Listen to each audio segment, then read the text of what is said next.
Welcome to the MLSecOps podcast presented by Protect AI. To make sure that the AI is trustworthy, that means aligned with human value. The community is kind of figuring out their risk level here. We just have to get over this magical thinking with AI. We don't fully know how to completely prevent these type of attacks. The tech is just constantly changing in this field, and it's moving very quickly. What is the potential risk? This is MLSecOps. Welcome back to the MLSecOps podcast. I'm your co-host, Charlie McCarthy, along with Dee Dagon-Pichet. And in this episode, we explore the National Institute of Standards and Technology white paper, Adversarial Machine Learning, a taxonomy and terminology of attacks and mitigations. This report is co-authored by our guest for this conversation, Apostol Vassilev. Apostol is a research team supervisor at NIST, and he provides insights into the motivations behind this initiative and the collaborative research methodology employed by the NIST team. Apostol also shares with us that this taxonomy and terminology report is part of the Trustworthy and Responsible AI Resource Center that NIST is developing. Later in the conversation, the group focuses on the evolution of adversarial machine learning attacks, including prominent techniques like prompt injection attacks, as well as other emerging threats amidst the rise of large language model applications. Apostol also discusses with us the changing AI and computing infrastructure and the scale of defenses required as a result of these changes. Closing out the episode, we talk with Apostol about enhancing ML security practices and inviting stakeholders to contribute to the ongoing development of the NIST Adversarial Machine Learning Taxonomy and Terminology report.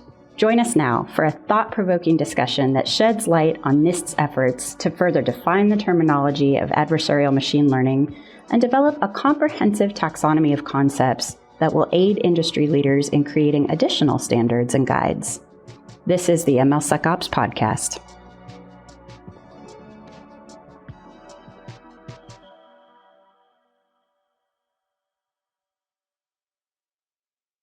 Actually a long and meandering path before I joined NIST. After grad school, I went to industrial research, then I wanted to try different things in my life. So I went into business, ran a laboratory, created it from scratch, and then was a lab director for a while. That was working with NIST, in fact, to verify the security and correctness of cryptographic implementations that companies want to embed in their products and sell to the federal government. By law, all this technology has to be verified for correctness and robustness before it can be sold to the government. So I was running one of these laboratories and established the connection. And so after a while, then I wanted to do something different.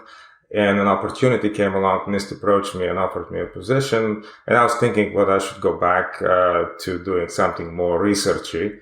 And I had always a soft spot for doing fundamental research of some kind. And so what was interesting is that I was contemplating this decision. I found out that some of the buddies that I was doing research back in graduate school, I was part of a large Grand Challenge project sponsored by the Department of Energy at the time, and there was a consortium of my university, Texas A&M, University of Texas at Austin, Princeton, and a few national labs like Oak Ridge and Brookhaven Lab. So we were collaborating on this project, and some of these researchers had found their ways into NIST as well. So I felt a bit like going to a reunion, and so that made another positive factor for my decision. So that's how I ended up there. I joined the security division. And for the last 5 or 6 years, we've been looking at the astonishing developments around AI and how it become not just an emerging technology, but a technology that is on the cusp of affecting our lives in big ways. And so as such, we have a tendency at the security division to look at this technology and establish some kind of understanding about them and inform the public in terms of potential problems and risks that may be encountering in using them. We've done this kind of thing for other prior emerging technologies such as IoT devices and all these things. And so this was kind of in the same vein. Last year, I co-authored another report about bias in AI. And so that made me eligible target for my management to reach out and say, why don't you take over the development of this taxonomy of adversarial machine learning? That kind of flows into what prompted NIST to create it beyond just, hey, it's a new emerging technical surface or a new emerging technical domain similar to IoT in the past. Was there some real world activity or action that prompted NIST to say, hey, we really need to think through how we get this framework up and running? Well, it was just the fact that AI technology, as I said, is now in its prime. It becomes much more than just an academic exercise of people tinkering with ideas and developing prototypes and publishing conference papers. We see technology deployed already in certain sectors of the economies, in insurance, claim processing, in finance, loan allocation, employment. Mm-hmm. There is a well understood situation today in the industry that most resumes that are submitted today for jobs are first processed by an AI or machine learning system before they're then pre-selected and handed off to people to look at.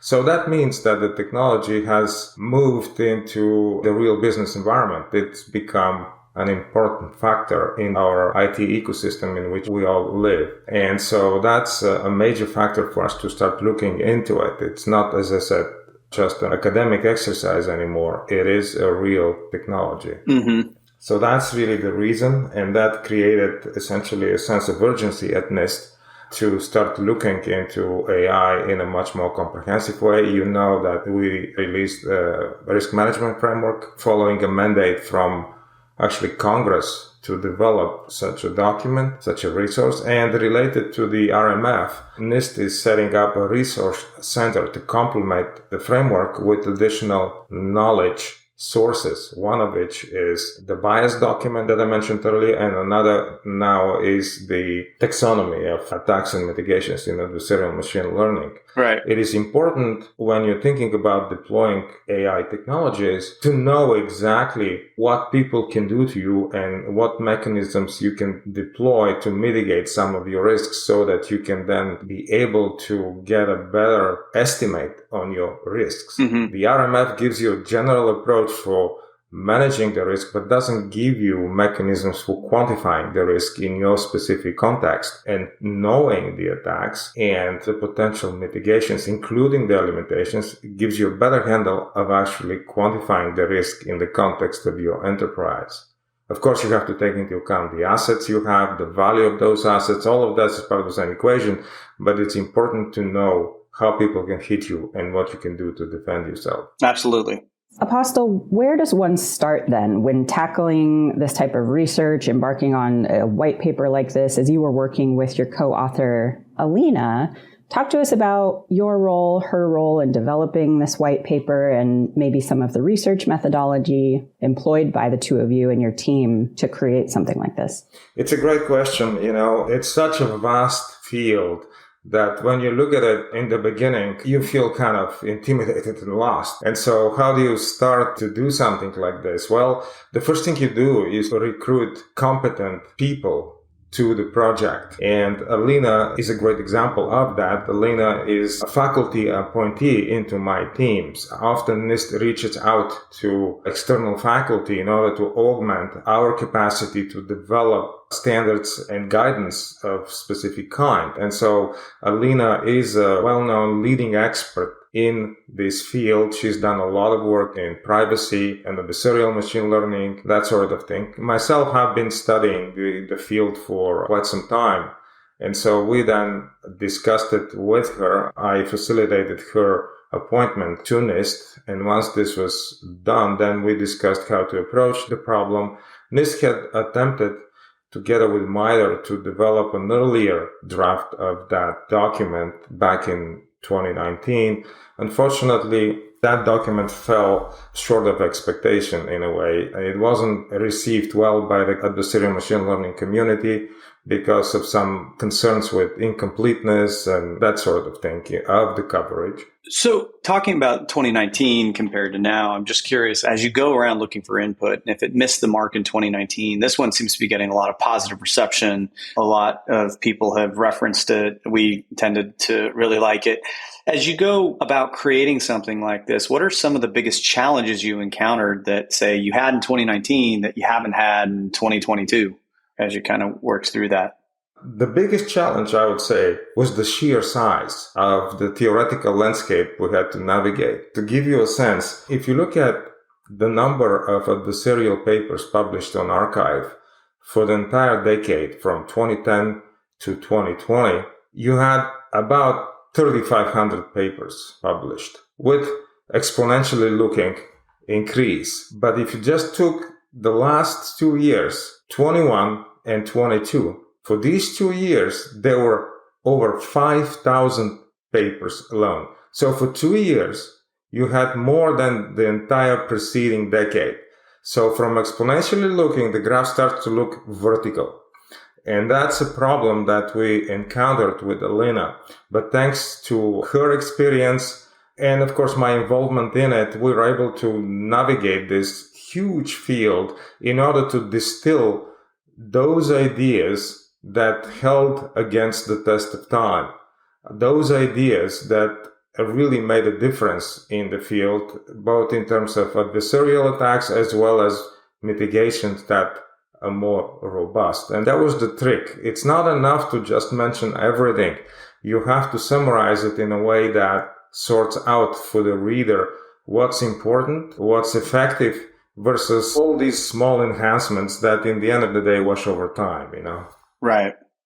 And so earlier you had mentioned, MITRE and some of the work you've done. We've been very fortunate to have Dr. Christina Liagatti on.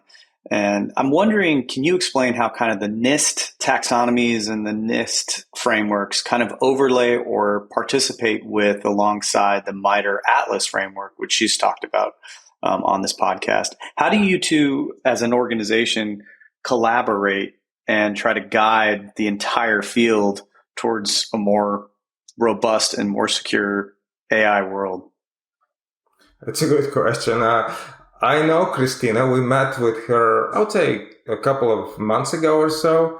And strangely enough, I have a meeting with her next week to talk about this very issue. Make sure you tell her we said hello. She's a very popular guest. Absolutely. Be pleased to do so. We'll chat with her and find out ways for us to collaborate. But MITRE has been a great partner to NIST in particular, to the federal government in general. They are helping us develop standards. They're helping us implement some of our vision in terms of developing systems around that and things like this. So I don't want to preempt my conversation with Christina next week. Let's just leave it at that for now. Fair enough. Fair enough. And the mystery will continue.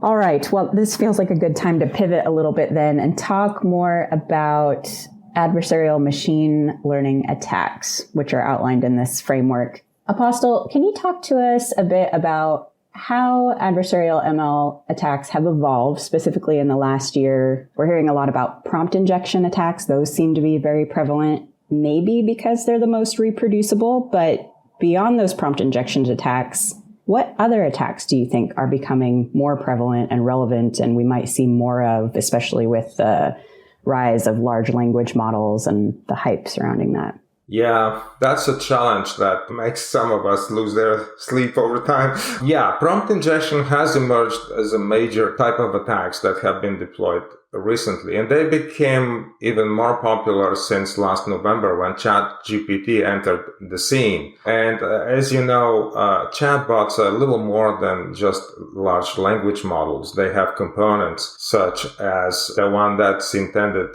to detect the context of the conversation the user wants to engage in. They have also a policy engine that determines whether the conversation the user is trying to engage in is within the limits or out of bounds. And so the way these things work, though, they don't have complete cognitive intelligence, much like what we, the people, have. They don't have their own morals and values and things like this. And so they have mechanisms that are more or less capable of automating a cognitive task.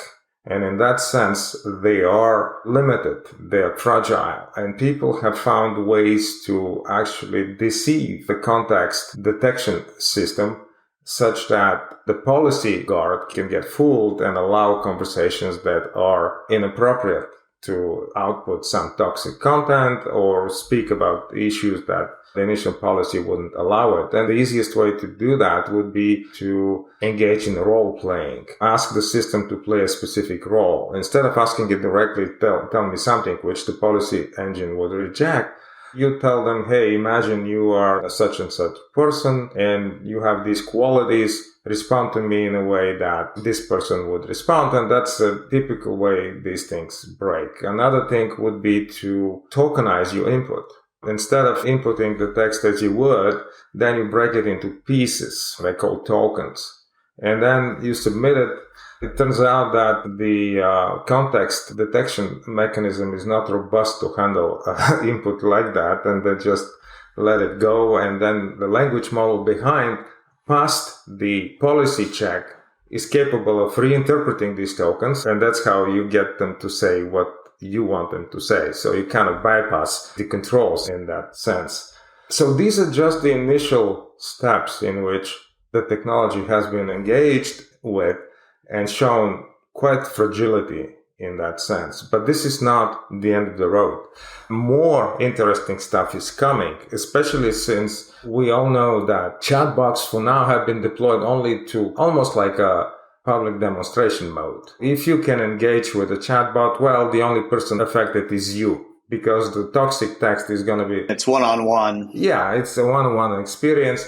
Certainly, it can be dangerous, as some examples from Belgium have shown that people who engage on one-on-one with them can be led to even suicide by inappropriate content exposed.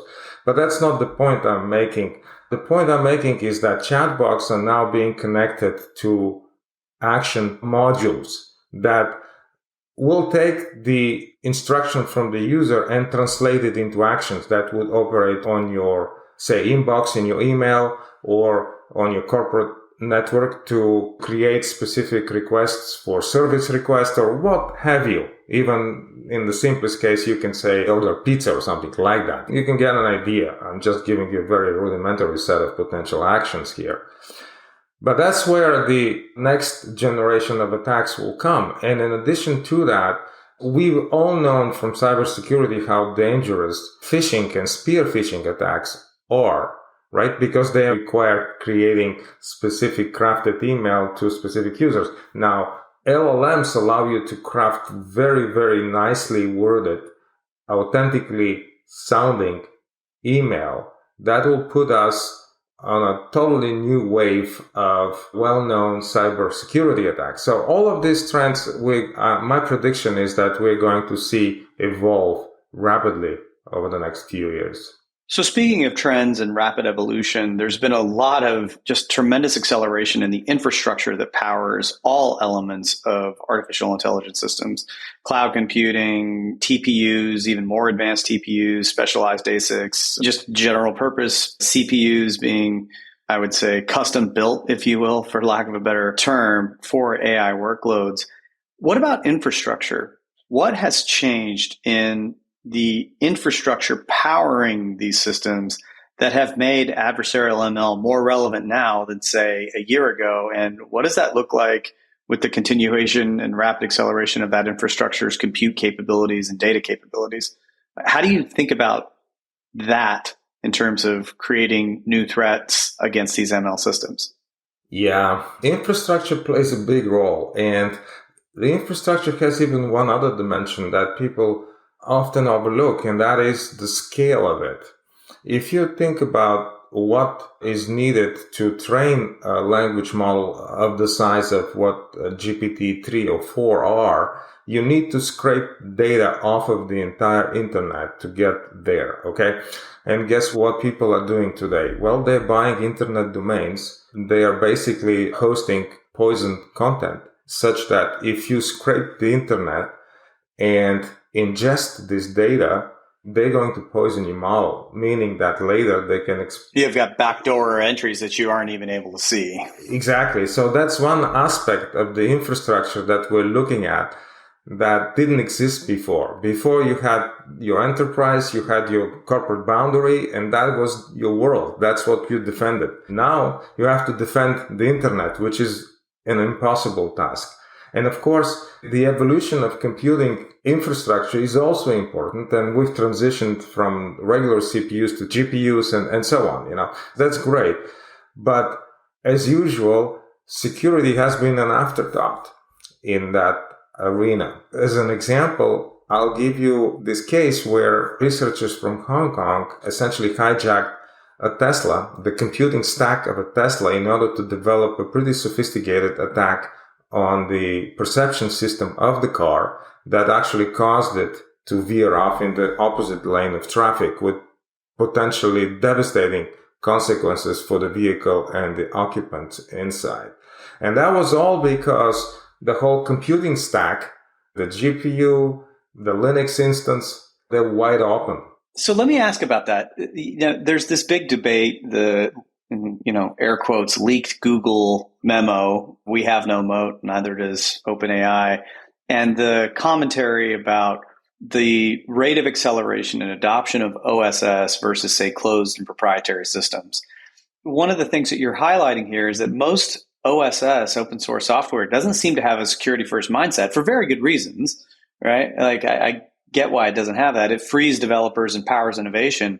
But if that ends up being more true than not, that the majority of ML systems continue to have a lot of open source assets, even in the underpinnings of the commercial offerings, how does NIST think about the security gaps of those things being inherited, right? Because OSS is notorious for not having security built at the heart. And if ML is built on the back of OSS, what does that mean for security and adversarial ML attacks in general? It's a mind-boggling question. Frankly, people say that OSS is really secure because you have the 1,000-eye guarantee there. 1,000 people have seen it, and if something wrong is there, they would have noticed it. But that's a false assumption. We all remember the Heartbleed problem with OpenSSL that rattled the internet about a decade ago. And that was subject to the same 1,000-eye assurance guarantee, and yet nobody was able to spot it. And I think open source systems present an interesting dilemma, especially in the context of machine learning. On one hand, we don't want to allow a few companies to govern the space and dictate to everybody what machine learning AI should be. Those are the companies with huge resources and capabilities. Open source is an alternative to that and presents a really refreshing opportunities. At the same time, because of the fact that this is a dual-use technology, making it available to everybody is a risk of itself. Because a powerful AI system will service the instruction of a benevolent person and a malevolent person just the same. Very true. So that's really the main risk, much more so, in my opinion, than the underlying security risk. How do you prevent unintended use of open source systems? Right. So as we're thinking through some of these risks, existing risks, and also trying to predict, what other threats might be coming down the line as AI and machine learning evolves, some of the mitigations that are discussed in the white paper, Apostol, what are the next steps for organizations after reviewing a resource like this, other resources discussing mitigations? How can organizations, practitioners start to implement some of the recommendations to enhance their security in their ML systems? Right. So there's two important aspects we wanted to convey with our paper in discussing mitigations. One is that you have to kind of stick to mitigations that have lasting value, that can withstand the test of time for a certain period of time. And obviously, adversarial training is the number one technique people can use. It's an empirical technique, and it involves taking adversarial examples into your training set and retraining the model with those to ensure that they recognize this adversarial example. The problem with it is that it is costly and it's reactive. You cannot preempt an attack. You have to experience the attack and then mitigate it by taking the adversarial input. So it's a bit of a reactive strategy. It's not an analytic, a powerful defense that you could deploy. And this is exactly the problem with all these mitigations. They are just mitigations. They are not full defenses. They are limited in a number of ways. And that's what we wanted to convey to people, that unlike many notions accepted in classic cybersecurity, where you have a problem, you fix it and you're done with it, you know that this problem goes away, a lot of the mitigations here that you can apply don't give you full guarantees. And people need to understand that. And just because they mitigated their model in a specific kind of way, that doesn't mean that they're not going to experience a similar type of attack. Slightly modified, but the same type of attack coming at them a little later. That's the difference between absolute guarantees and conditional guarantees that all of these mitigations that exist in machine learning today offer you. They're conditional on the type of input that you have. As long as the input doesn't deviate too much, then it will be okay. But if it deviates above certain threshold, you're out of luck. And that's really the message that we want to convey to people. Don't think that if you have applied the mitigation, you're home free at that point. Then you can forget about it and move on to something else. So these are the two things. Focus on tried and true techniques that seem to be effective, even though they're imperfect. And never forget that the techniques that you implemented are limited. They're not perfect. You cannot rest assured that you've covered every base. So, Apostol, when we were in San Francisco, we talked a lot about community, that it's going to take a community to get together and figure out how to collectively solve these problems. My question here is, how do we rally that community? What's needed and what can we all do and what should we all be doing together? Yeah, it's a big problem and requires a community to work at it in order for us to get in a better state than what we have now. It's a matter of outreach, I would say. If you look at the report in the draft that I published, I try to reach out to not just NIST and a few academic researchers, but reach out to other federal agencies who have vested interest in the technology to solicit their review and feedback. I reached out to institutions from Europe and Australia as well to breach the sort of the geographical divide and get really input from everywhere, because we all, humanity as a whole, is going to be subject to it. Everybody needs to help, and everyone's perspective on it is limited. So the more of us combine, the better the result will be. And in fact, some of the input we received from Europe and from Australia was really good and helped to improve the quality of our first draft. And so we will intend to continue in this manner. We would like to create, as I said, more awareness, to invite the community, the industry, the academia from all kinds of spheres to help us develop guidance that addresses their needs. Because the different industries are going to use slightly different instances of the technology, and their attack surface is going to be different depending on the type of industry you have. And right now I'm going through a period of engaging with various companies who have shown interest in providing feedback to our taxonomy, to talk with them, understand their needs, ask them to provide their thoughts on it, and incorporate this feedback into the next version. We intend to close the comment period by the end of September of this year, and then publish the 2023 version of the taxonomy at the end of the year, and then open up a new draft in the beginning of next year, because I believe that we're going to be here employed in this field for quite some time. So, yeah, I imagine that the request is, hey, get involved and give us commentary on the next turn of the crank. Yeah, it is. And NIST is a convener. That's our role most of the time. We convene people with different kinds of experience and representation in order to solve problems of common interest. And we intend to host conferences, workshops in the future to highlight some of the problems and again create awareness, create initiative, and solicit feedback. I'm confident that the MLSecOps community would love to host that conference, so we will be in touch and be back on that. Absolutely. We'll engage with you.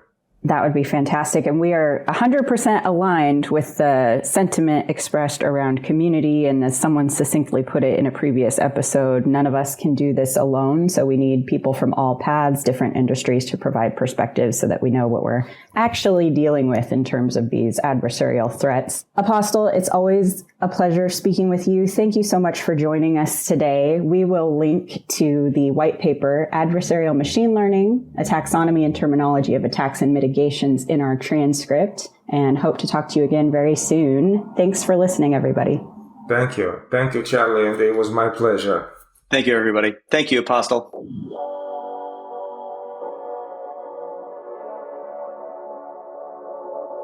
Thanks for listening to the MLSecOps podcast, brought to you by Protect AI. Be sure to subscribe to get the latest episodes and visit MLSecOps.com to join the conversation, ask questions, or suggest future topics. We're excited to bring you more in-depth MLSecOps discussions. Until next time, thanks for joining.